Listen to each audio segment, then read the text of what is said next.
Министерство юстиции разработало новую инструкцию о совершении нотариальных действий.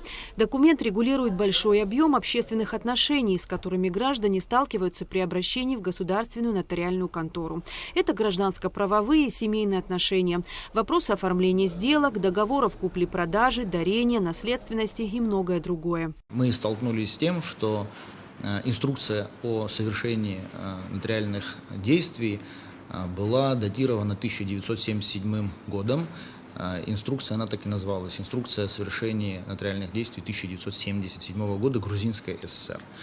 Мы поняли для себя, что нам необходимо разработать новую инструкцию, которая будет как минимум отвечать требованиям нового времени. Речь идет о том, что за последние 30 лет как минимум появились новые общественные отношения, которые либо не регулируются этой старой инструкцией, либо регулируются косвенно. Подписание этого документа для нас является маленькой, но очень принципиальной победой, потому что очередной документ, в котором написано Грузинская ССР, уходит в историю. И мы принимаем наш современный акт. Изначально документ разрабатывался центральным аппаратом Минюста. Затем была создана рабочая группа, которая занималась доработкой инструкции. Для этой работы был издан приказ, в котором были избраны 10 нотариусов или назначены 10 нотариусов, которые непосредственно работали как правоприменители с этим документом. Они знают, какие есть недостатки при их деятельности и как их, в принципе, устранить.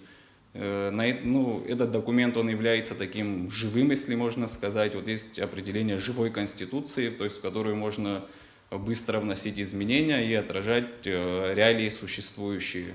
Этот документ является таким же живым.